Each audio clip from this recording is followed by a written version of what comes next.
Welcome everyone to the Business of Growing Cider Apples Lessons from the Orchard, all about the economics of growing apples for cider. I'm Darlene Hayes. I'm the moderator for this session. I do not grow apples specifically for cider. I guess I do. I have some trees out there, but since I'm not a commercial grower or cider maker, I don't really have much to add to this discussion. I do, however, edit a really great cider and apple specific zine called Malice. Check it out. malicezine.com. And I'm delighted to have two highly experienced people from the cider industry, Eleanor Legere and Marcus Robert, on this panel. They were chosen in part because they have very sort of different size enterprises, and but they have many years of experience in doing it. So I thought maybe we would kick this off if I could ask you each to, starting with Eleanor, tell us a little bit about your business, about the apples that you're growing, the size of your acreage, anything else you think is important to this kind of a discussion. So Eleanor. Yeah. Hi, everybody. My husband and I started Eden Specialty Ciders in northern Vermont back in 2007 when we bought an abandoned dairy farm and just started planting some trees.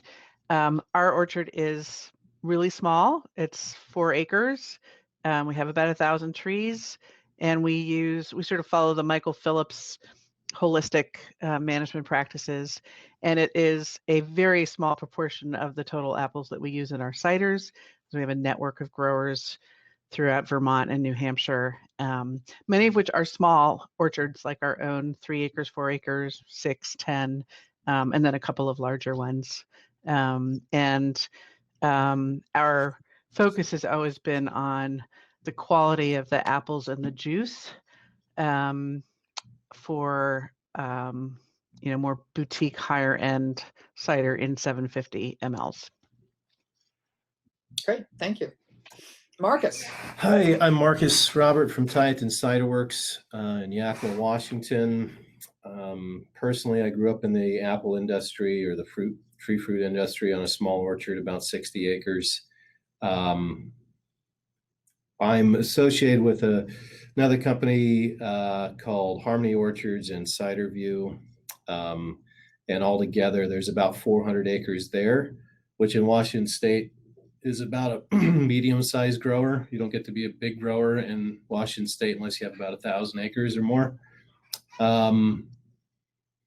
There we grow about, it's kind of plus or minus every year, but about 50 acres or so of some bittersweet, bitter sharp, and heirloom apples that are specifically grown for cider. And the intention was to put in the acreage, and we would utilize at Tieton Ciderworks as much as we could, and then have the rest go out to other cider makers. So, and that's what we've done. It's we started in 2009. The cidery and the orchards actually started in 2008 with a few, with a test block to see how many, or to see which apples we should start investing in, where we grow.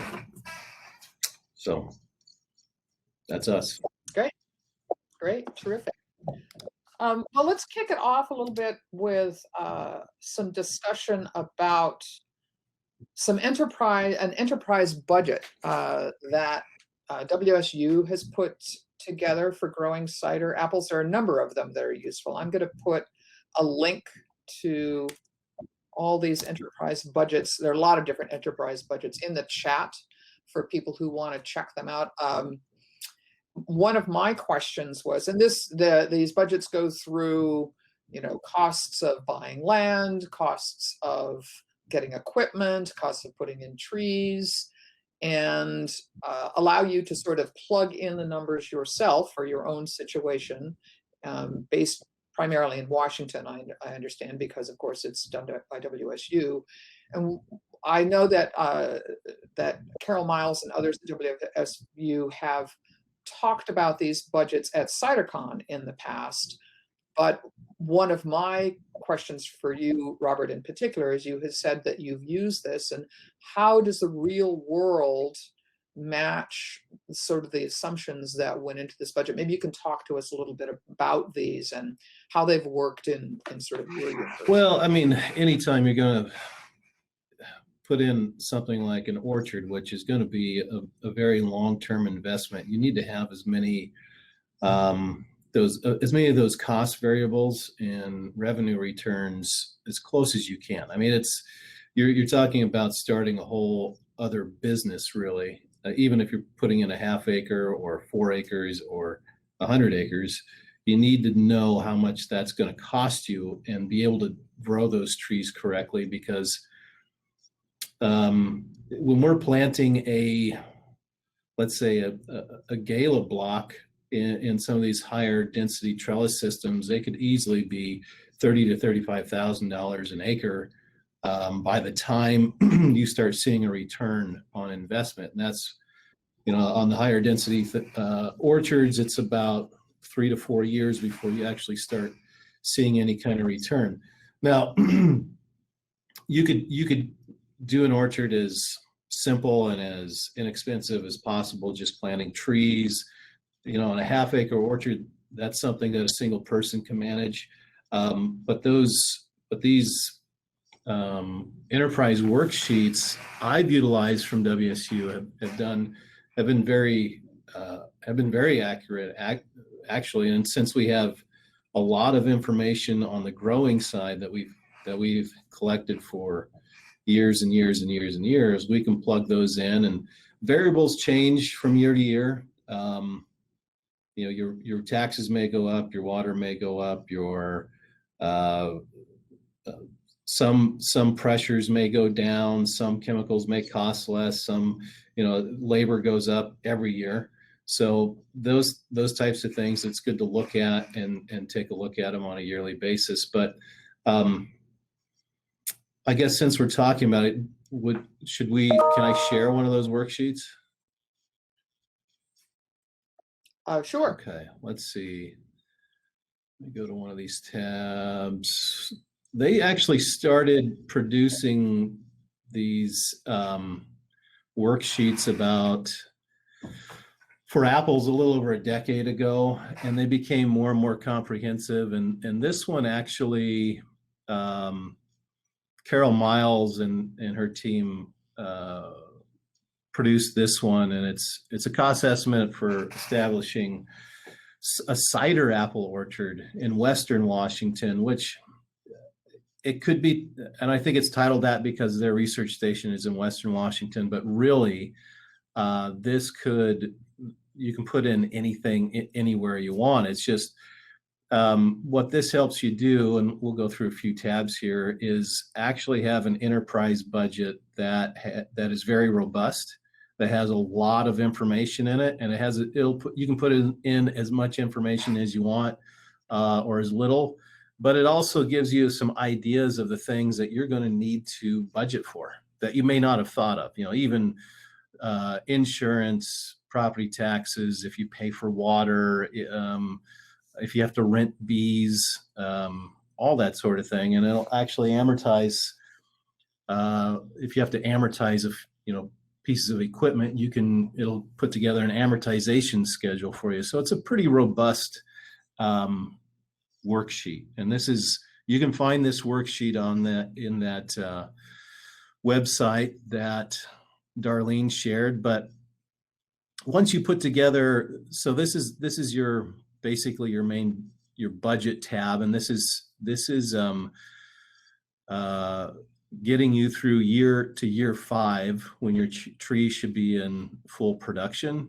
And this is in a moderate to, they're talking about 800 trees per acre here, but you could go up to 1,600 trees per acre, or 18 or 2,000 if you wanted to. It's up to you. It's your variables. And then putting in your own price per bin. You can see as you go down through here, it calculates everything from irrigation labor, somebody changing and fixing sprinklers, to the picking labor, to fuel, to just about anything that you want to put in here. And then it'll show you your estimated returns per year. And in this case, year 5 before they see a positive return per acre. Now that's per acre. So if you're putting in a half acre, you can put in a half acre into this system and utilize it and see what, for instance, you're going to need in capital requirements. Here's where you may not, for a half acre or an acre, you may not buy a 50 horsepower tractor, but you might buy a 30 horsepower tractor or 25, and that'll cost you, 15,000 instead of 25.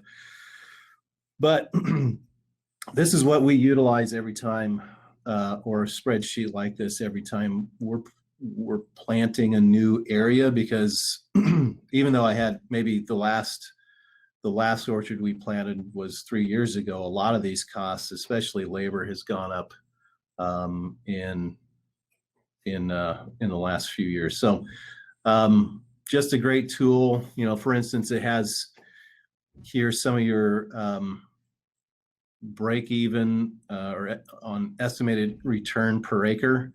So if you're thinking you're going to get 20 bins per acre, you're going to need to have a price greater than $400 per bin to do that. So if you had more like $800 in that spot, you'd probably be making more, definitely making more money in the money. So that's just a tool. This is just a tool I just wanted to show people, and it's out there and it's readily available. And I don't think WSU, Washington State University, would mind anybody using this. It's available right on their site. And there's a lot of time and money spent into developing this. Apples in Washington State's a $3 billion industry. So there's a lot of money in the research and development of apple products like this out there. That's great. That's great. So this is making the assumption, though, in some of these numbers that the point of growing apples is to then sell them. As a cider producer, how might the output, the numbers output, change? Well, if you're just going to utilize the apples yourself, if that's the goal, then you can just look at I just turned the cider apple budget and look at your total costs. And that's what's going to, you may not be paying somebody else if you have a half acre to go prune trees or pick it. So those numbers would end up being zero at the end of the day. But if you had 4 acres or 10 acres, you're definitely going to be having to hire somebody else to help you with that. So you may have somebody out just pruning, or you may have to hire a few people to help you pick apples or whatever it is. But any of those variables can be changed in this enterprise worksheet.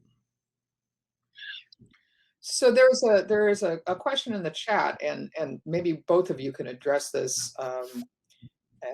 Start with Eleanor. It's how do you start to estimate your yield per acre? Because I know, Eleanor, you are growing very, very northern Vermont, so that the data about how cider-specific apples will behave there isn't a lot, basically. So how have you gone about sort of coming up with an estimate of yield per acre in order to use something like this? I'm the wrong person to ask this particular question to. We didn't even try. We sort of, our when we started, it was very much an experiment to see what varieties would grow in our environment with a holistic management program that actually would produce apples reliably every year for cider. So in a sense, it's been this enormous experiment to figure out which apples will work, that will actually produce a decent enough yield to start, we're sort of at that point. We're now going back and top grafting or replacing trees. So I have more of a sense now, and I'm happy to, for anybody who's sort of thinking about, and I think this is the interesting difference between Marcus's situation and mine, right? So if you're a small scale cider maker with the intention of staying small and doing things really focused on cider variety apples, and perhaps using less traditional management approaches, I can talk to that. But, for somebody who wants to sort of plant a 25-acre orchard, Marcus would have a much better answer to this question, or larger. Yeah. So Marcus, did you have any sense of, I mean, you have lots and lots of years of experience with maybe per acre for Honeycrisp or Delicious or any of those standard market varieties, but how were you approaching Kingston Black or Porter's Perfection or some of the things that have not been traditionally grown in Yakima? Well, I mean, to start out with, we really thought that we could grow, and we can grow any apple here, but it's a matter of how much input that you want to put into an apple. For instance, we really like Stoke Red to begin with. And in the Yakima, we have a lot of daylight. We get 16 hours of daylight during the growing season, 300 days of sunshine, can be intense weather during the summer, over 100 degrees for days on end. And we only get about 7 inches of rain. So we have to irrigate, obviously, but Stoke Red is a tree that not only do the apples not like that amount of heat, neither does the tree itself. So we were having to shade the trees and put in more inputs, and then we finally just gave up. This is just for a commodity apple. We're not growing apples for the fresh market here. We're not growing perfect, beautiful apples. We should be looking at this as more of a not necessarily a row crop, but we're growing something that's a commodity and not something that's for fresh eating, typically, unless you're growing a dual purpose apple like Golden Russet or something else. So we had to just give up on those and find the apples and just focus on the apples that grew well here without the amount of inputs, or without the huge amount of inputs. I will say I've talked with quite a few growers in the UK that do this, and in France that do this for a living, growing apples. Usually it's part of they're not just specifically apple growers. They'll have cabbage or they'll have something else that they're growing. But those large traditional orchards that you see that are planted with those big umbrella-shaped trees, high stem trees, basically, they're getting about 8 tons per acre out of those. Now, to make that work, they have to run other animals underneath, sheep or cows, for most of the year. And then they are highly subsidized to keep those orchards going because they are part of their tourist industry. People love going to northern France and seeing those trees. In places where there's more modern apples that people are growing for a living, they're actually depending on the apple itself for a paycheck. They have trellis systems, they have bush orchards, and they're getting closer to 20 tons per acre. So there's a huge discrepancy in growing a tree for 20 years to shape a big umbrella and make it look beautiful. It's going to cost you more over time, and your return's going to be lower. Or you're looking at growing it a little denser, or a lot denser, and growing it more modern, and you'll get. Most of these orchards there are getting about 20 tons an acre on, let's say, a Kingston Black, on a good year on a Kingston Black, but maybe on a Porter's Perfection that blooms every year, you're getting 20 tons an acre. Great. So there's also a question about mechanical harvesting, and I'm actually going to sort of tweak the question a little bit, and so that both of you can address it. It was originally addressed to Marcus, but it's often thought that labor for harvest is one of the most expensive pieces of any orchard. And I know, Eleanor, you have you're not using a very high density, you don't have a very high density system, but you told me that you got yourself a little ground harvester. Has that reduced? Tell us a little bit about that and how that has impacted labor costs for harvesting? Because I gather you also loan it out or send it out to some Yeah, of the other actually, no, orchards that we you work borrowed with. it from someone in our neighborhood who has it, Oh, and you it's really only Oh, all something right. that we can use on mature trees because it really shakes the tree, and it's um, the guy we borrow it from actually bought it in the UK, and it hooks into your tractor PTO. It's like a belt, goes around the trunk of the tree, and then it just spins and it shakes the tree, and the apples just come falling down in like 3 seconds. We put tarps out and pick them up. But I would say, because our orchard is a small scale, and we did plant more dwarfing trees, some semi-dwarf, some dwarf. We're not really getting people up on ladders that much, and pretty much we can harvest it all ourselves.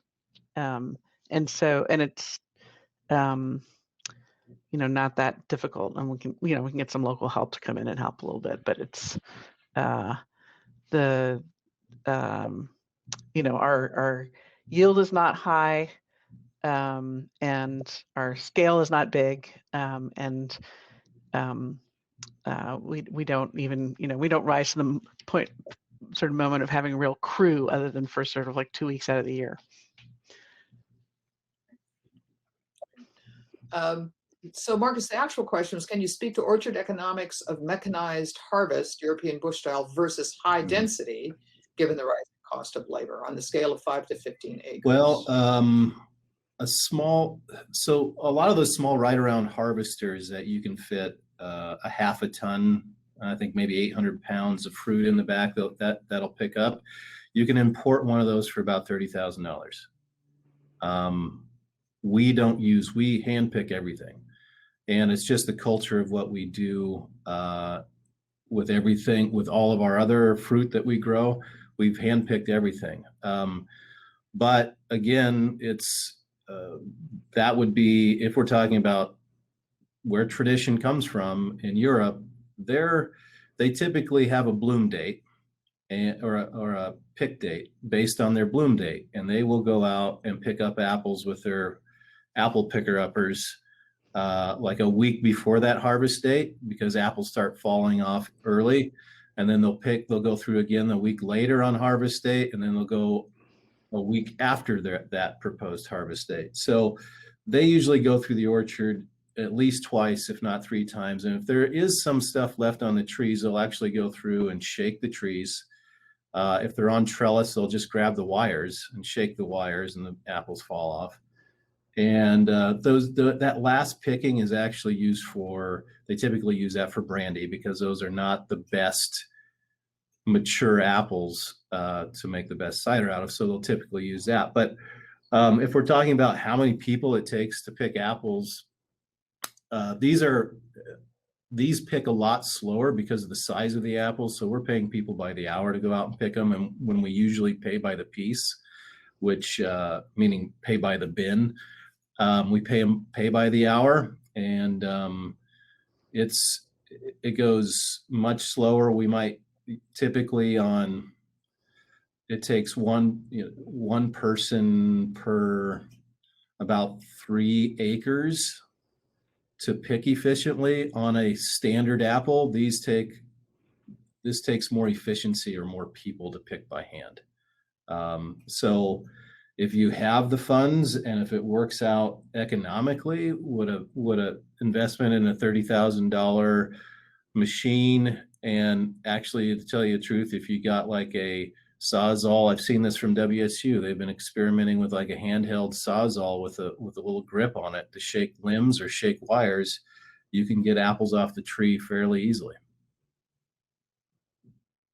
There was a question about a rough pay scale for pickers. What's the growing rate in Yakima? And I'm curious how that might differ in the Northwest Kingdom, obviously, because they're very different parts of the country. In Washington State, going rate for picking this kind of apple would be, because we don't have to worry about bruising, they can go fairly quickly, is a little over $15 an hour to pick. They actually make more money if they pick by the piece, like picking Honeycrisp apples or something like that, we're paying more like closer to around $30 a bin for something like that, and they can pick a bin of apples in about an hour. So it's about, yeah, you're talking $15 an hour, and they're probably picking on these apples a bin every 2 hours. You know, that's how it's twice as intensive to hand pick them. Is that roughly comparable where you are in the world, Eleanor? Again, just very different. Well, you're not- Yeah, you're- right. But Right. I mean, our I think our living wage in the Northeast Kingdom is 11 to 12 an hour. But it goes up every year, as Marcus says. But again, we're not picking we're not working with trained apple crews from Jamaica or anything like that, right? It's just local folks, yeah. And I think I don't know if we've got answers in the polls, but just interested to know whether, the folks who are here are, interested in larger scale, in being an orchardist primarily, or are they cider makers who are thinking about growing some apples for part of their, that was a yeah. good idea. What I can say is that in the poll, 2 or 3/4 of the audience is currently growing apples specifically for cider production, and about half are in the 1 to 5 acre scale. So on a small scale. So I'm going to guess they're probably also cider makers. And the other question I asked was about if you're not growing them now, do you plan to start in the next 12 months? And that's split 50-50. So yeah. Again, I'm going to guess probably at a smaller scale. So how do you think that the economics for some of this changes if you are taking an existing orchard and top working so that you're not, you're using good established root stocks and not planting from scratch? What is the impact of that on the cost? Because I know there are a lot of orchards around you that have done that, Yeah, Eleanor. yeah, and that's what we're working with smaller orchards that have sort of, 30 to 40-year-old red delicious trees to say, hey, why don't you top graft those over? Because even your you-pick customers don't really want to go pick your red delicious, and graft them over to something that we could pay more than juice price on grocery store apple varieties.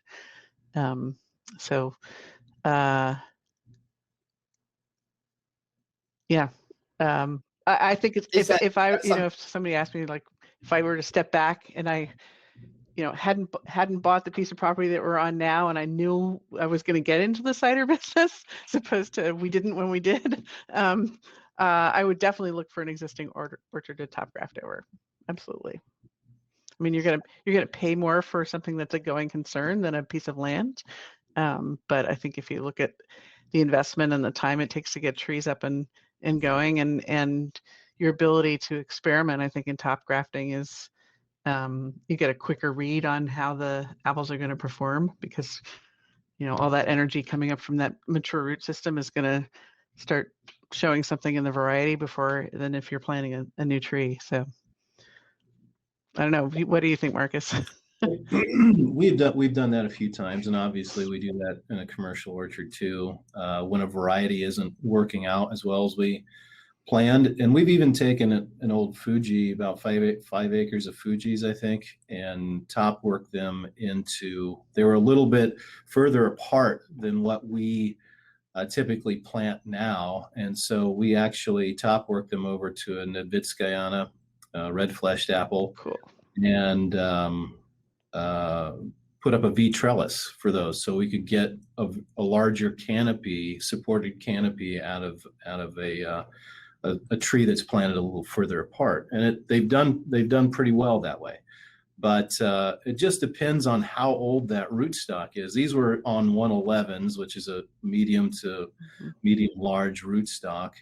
And it just depends on, that's a pretty hardy rootstock. The trees were about 15 to 20 years old, so they're relatively large stumps on them. But it just depends on how old that stump is too. You can graft onto any tree, but if the root stock and the stump, apples just don't produce forever and ever and ever.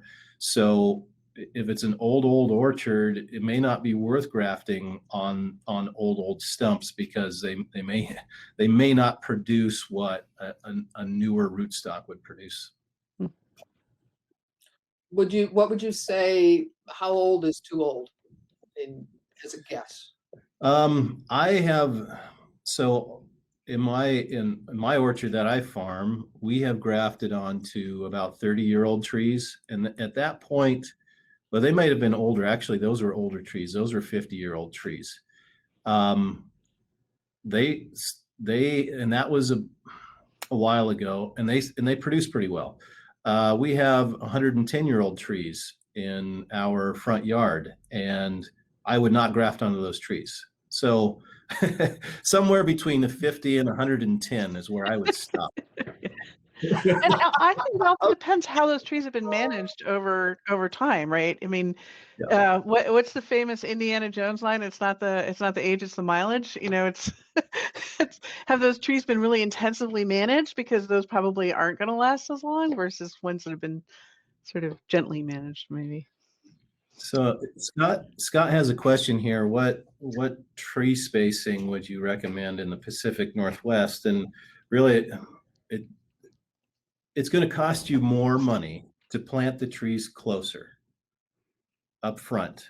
You're going to get your return quicker. And your overall cost to manage the orchard per ton of apples is going to be lower. But again, that's what it depends on. It really depends on the two things: economics and how you want to farm the orchard. Not necessarily, there's not necessarily a specific tree spacing that I would necessarily recommend. A lot of our newer plantings on any of these trees, including Honeycrisp apples or Galas or Kingston Black, are around the 2,000 trees per acre where we're at. Scott actually asked the same question of you, Eleanor, about in terms of, I guess, spacing in your orchard. I don't know that you could. So we're a completely different climate from Marcus, right? We are very wet. Our soils are very different, and our climate is tough, right? We're in zone 3B, so we're kind of on the edge of apple culture. We will hit minus 35 in a winter, and have a bunch of cold spells. So, for example, Spitzenberg, we just get so much bud kill on Spitzenberg more often than not that it's not working out for us. And then something like Northern Spy. People say Northern Spy takes 10 years to start bearing. It absolutely took 10 years. But I will tell you, it is incredibly disease resistant. And once it starts bearing, it bears every year, and it's gorgeous. So there's every variety has its trade-offs. Golden Russet, is so useful. It's a fabulous cider apple. It's multi-purpose. It grows fantastically, at least for us. But it's this tip bearer, and it's kind of hard to manage, and pruning it's weird. So you sort of have to figure out what is your strategy? What do you want to accomplish? And what kind of apples, if you're a cider maker, was thinking about this, what kind of sourcing strategy makes sense? What kind of orchard strategy makes sense for you and for your business, and how you want to spend your time, what you want to spend thinking about it? Because it is a totally different business from being a cider business, right? It's like you're in two completely different things. They're related, obviously, and you get much more knowledgeable when you're in both to work with people. Our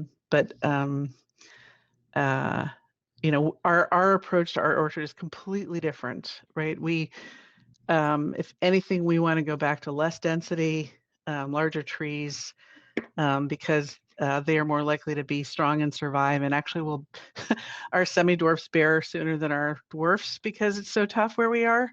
And our our holistic management program is sort of much more about building strong trees that are going to survive and sort of help fend for themselves. So it's just a very different perspective.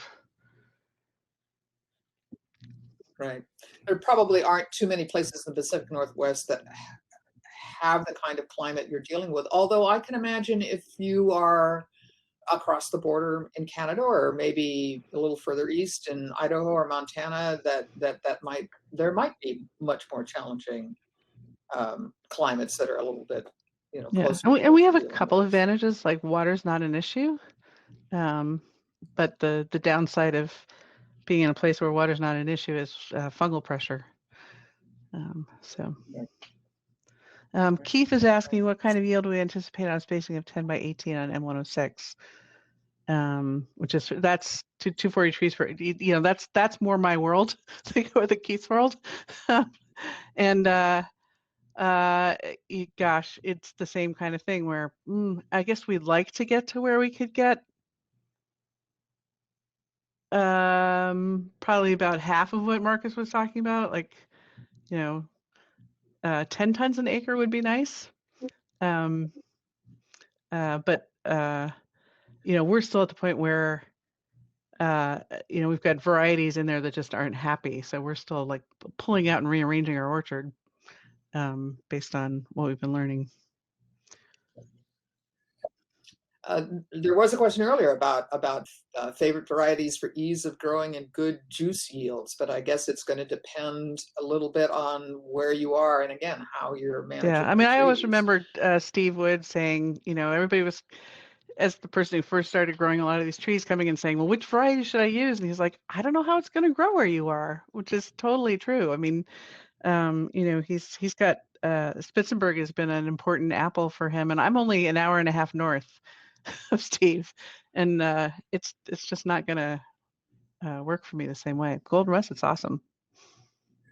Yeah, so golden russet you're going to get is a annual bearer, so you're going to get a consistent crop with that every year. And if that planting, and it's not a big apple, it's a medium to medium small apple, so you'll get on that kind of planting, if you manage it correctly, maybe 20 tons to the acre. On golden russet, Yarlington Mill and Kingston Black are completely different. Those are both biannual bearers, and if you can get up to an average of 8 tons an acre, an average on those, you'd be lucky. And depending on where you're at in the country, those are Yarlington Mill especially is very susceptible to fire blight if you're in an area that has high fire blight pressure. So that also brings down because you're going to be cutting out a lot of your orchard every year to get rid of the fire blight. Yeah. The bittersweets are really, Medidor, Michelin, have been just fire blight magnets for sure. Do either one of you have any great strategies for managing biennialism, or find apple varieties that don't go that way? So golden russet, Bulmer's Norman has done really good repeat bearing for us. It's an early variety, so it doesn't really fit with the rest of our varieties. But it's if you're looking for bittersweet fruit, it's at least in the Northeast, it's a good annual bearer. Stembridge Cluster is an apple that does well for us in terms of annual bearing and great flavor. Smaller apples, but nice. It's a bitter sharp more than a bittersweet. Marcus, strategies for dealing with biennialism? Well, you'll never get these apples, especially Kingston Black, to be a perfect annual bearer. But the strategy typically is to chemical thin at the beginning of season blossom thin, basically burn the blossoms off, and we use a organic lime sulfur and fish oil to burn the blossoms when they come out, so they don't get pollinized. That brings down the stress on the trees. And then what they'll do in the UK is spray ethanol on them, and that's a hormone that will force them to bloom. But even then, they'll have a full crop one year and maybe a third of a crop the next year. At least it's consistent, and not because if you do nothing, Kingston Black will have a full crop one year and no crop, like no apples on the tree at all next year. Yeah, nothing. Yeah. I mean, we talk about Kingston Black because it's gotten famous, and it's famous in the UK, and but I just feel like we're still the cider industry here is still so young, particularly, and you know, most of the trade don't even know that these kinds of apples exist and that we can make cider from them. That's totally amazing. And I think if you're a cider maker thinking about growing apples, I would go and look for apples that grow every year, you know, that are good annual bearers, that aren't really painful to manage, and find the ones that make the best cider for you where you are, as opposed to saying, I need to plant Kingston Black and try and make money on it. Well, the reason why they plant Kingston Black in the UK a lot is because the growers get paid on two things. They get paid on tonnage and they get paid on tannin. And Kingston Black happens to have is a high tannic apple. And even if it bears every other year, they're making their money every other year on it. They get graded. They don't get graded on their looks. They actually get graded on the percent of tannin that they bring in per ton. Because in the UK, they're just going to concentrate these typically for the commercial growers. They take them to juice plants and they'll juice them within 24 hours and turn them into concentrate. That's where the majority goes. So, that's just honest. Wrap up in a second, but there is one question that it hasn't really been touched on. Do you use different income schedules for growing and selling apples and making cider as far as taxes are concerned? We both grow apples for sale and for our own use in our cider. That's a good economics question. So well, go ahead. Our orchard business is it's an orchard business. It's not part of the cidery. It's a whole other entity or entities. I mean, we have in the orchard business, there's more than a couple entities there. So as far as tax is concerned, that's completely separate. So I'm not really sure what Dave is asking with regard to taxes, right?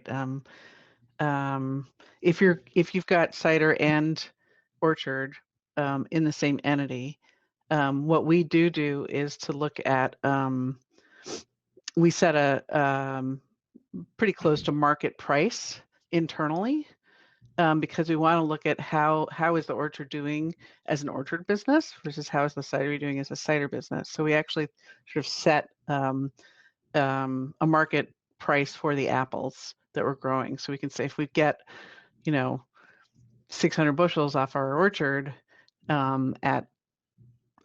for those types of apples, Steve Wood wants to charge $28 a bushel. So like if we charge $28 a bushel, did we make money that year on the orchard or not? That amount, the number of bushels we get times the price, is what goes into our inventory as apple cost. It becomes part of the product cost of the cider. Separate Schedule F and C, or just one schedule? Yeah, so this is a tax question, and I'm really not a tax attorney. And all right, let's do this one last question, Keith. How about Foxwell, Dabinet, Wixon, and Puget Spice in terms of ease of growing, or in terms of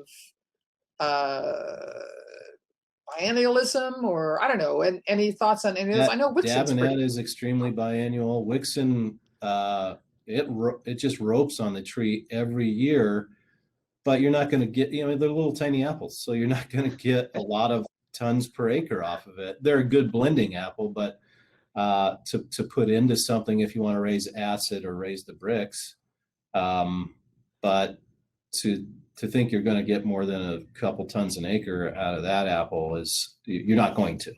Foxwhelp was in our test block. It didn't make it into our main block. And I don't have any experience with Puget Spice. I can say that Dabinet is also one of those apples that seems to need, it's sensitive to chill. So if you're in a warm place, like I can't grow it. I've just given up, and other growers I know around here are growing for cider. They just pull it out. If you're in a place that gets 10 below consistently, Dabinet is probably not an apple that you want to grow. We had a problem a few years ago. It's probably been 6 years now, where it got 10 below in November here, and we didn't see any blooms on those trees for 2 years. So there was a lot of blind. It created a lot. It almost killed the trees. It created a lot of blind wood on those trees, and they are susceptible again to fire blight. Wixon is a good tree. Wixon is a good, healthy tree. It's consistent, but it just doesn't produce a lot of tons per acre. Well, because they're little, but it makes really good cider. So, well, thank you everyone for joining us. We are just over our time now. I really, unless there's another quick question, I think I'll thank Marcus and Eleanor and for sharing their wisdom and experiences, and wish you all a great rest of your day. Thank you. All right. Thanks. There we go. Thanks so much.